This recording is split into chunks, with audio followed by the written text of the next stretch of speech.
Magandang araw Luzon, Visayas at Mindanao sa aking mga subscribers, sa aking mga viewers, sa aking mga kapwa-ka-TH sa iba't ibang sulok ng Pilipinas.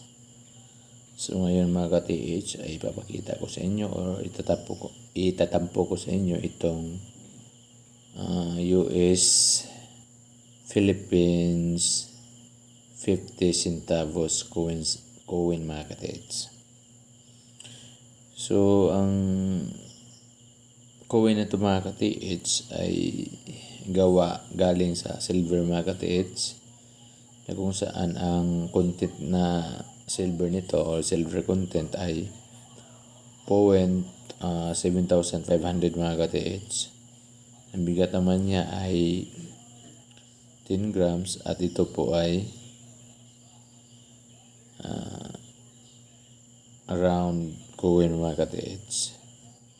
Ayan siya. So, tulad ng mga ibang coin ko mga ka-TH, ito ay ang design nito sa harapan o sa obverse ay isang magandang babae na nakatindig na naghawak ng hammer mga ka-TH sa gilid ng isang anvil. Ayan mga ka-TH. So, alam naman natin yung anvil mga ka-TH. Doon natin dikdikin yung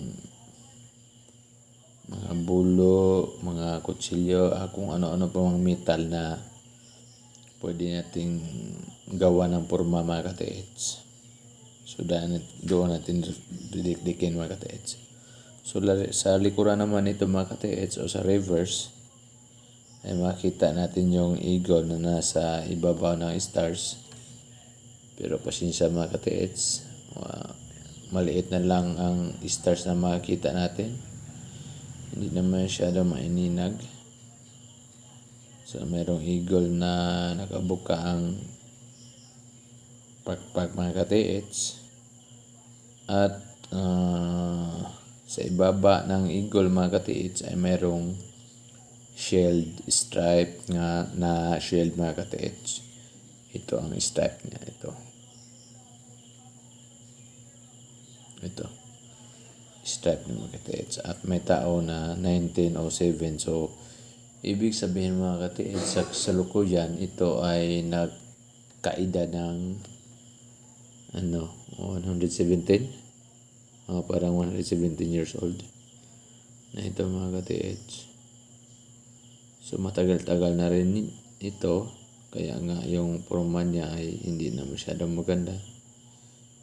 Yung mga detalye niya mga ka-TH hindi na makikita natin. Yung mata ng babae ay wala na. Iwan ko lang ba anong nangyari nito mga ka-TH. Siguro sa katagalan kaya nga nagkaganito ito.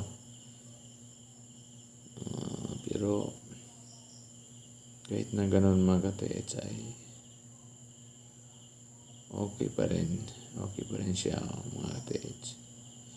Yung mga detalye niya sa pakpak ay hindi na maaninag mga ka-TH. Yung may ibang maaninag pero yung iba wala talaga. Nabura na siya mga ka-TH.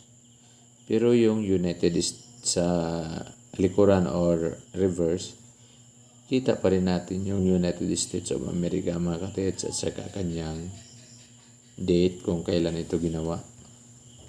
So, klarong-klaro pa siya mga ka-TH.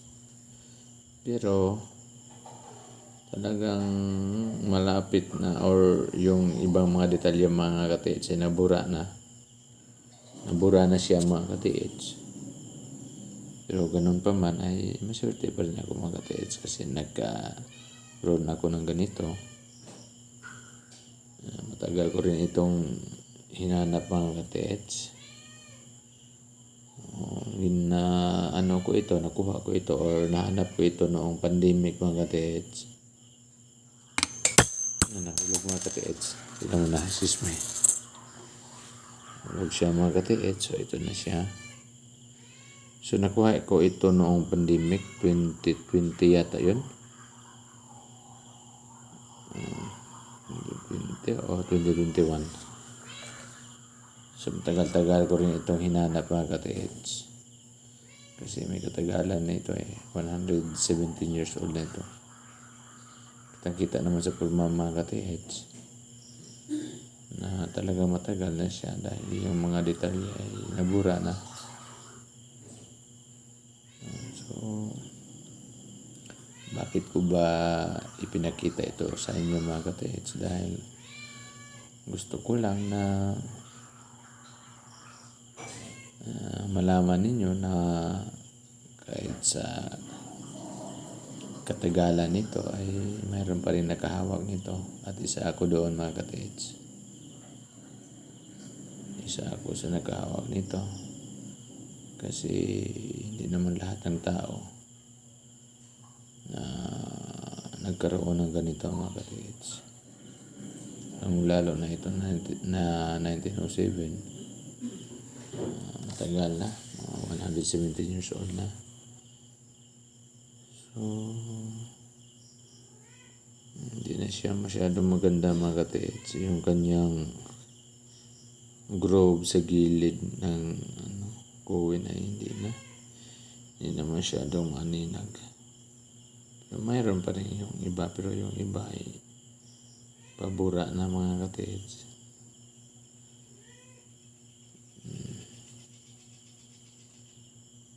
So, ganun mga ka-TH. Importante lang na mayroon ako nito at nakonsidera ko ito mga ka-TH na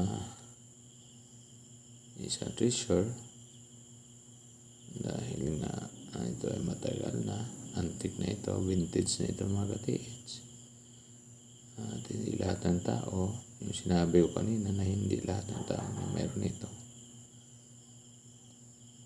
So, pasalamat ako sa may-ari nito mga ka-TH kasi yung may-ari nito ay nagdalawang isip na ibenta o hindi. So dahil sa gustuhan ko na nabili ko siya, ay inoferan ko siya ng 600 yata yun. 600 ang bili ko nito, pero sa online ay hindi naman siya masyadong mahal mga ka-TH. Mura lang naman siya dahil hindi naman ito rare na ore na US Philippine 50 centavos kuwin mga ka-TH. Common lang ito, pero yung iba wala na ano na siguro na ginawa ng singsing, ginawa ng kwintas. Pero ito sa akin ay hindi ko ito gagawin na kwintas at saka singsing kasi mas mahalaga ito kaysa singsing mga ka-TH. Dahil may history ito ng ating bansa. Ito. May history ito sa ating bansa. Kaya napaka-importante nito dahil ito ay nagawa sa panahon ng pananakop ng Amerika sa atin mga ka-TH. At kita natin ito mga ka-TH sa walang mint mark na San Francisco. Ano ba yung San Francisco mint? Yung Philadelphia. Wala ang nakalagay dito mga ka-TH. So, dito lang ito ginawa sa Pilipinas mga ka-TH. So, yun lang mga ka-TH. Kung gusto pa ninyo masundan ang mga vlog at saka mga videos ko, pwede kayo mag-subscribe sa mga ka-TH para palagi kayong updated sa kung ano man ang aking i-upload sa aking YouTube channel. So, hanggang dito lang mga ka-TH. At huwag niyo kalimutan mga ka-TH na pangalagaan natin sarili. Kumain tayo ng mga masustansyang pagkain. Dahil ang kalaban natin mga ka-TH ay yung sakit mga ka-TH. Kung magkasakit tayo, so wala na, problema na tayo mga ka-TH. Bawal magkasakit ngayon. Kaya nga, pangalagaan natin ating sarili dahil ang ating tunay na kayamanan ay ating kalusugan. Salamat po.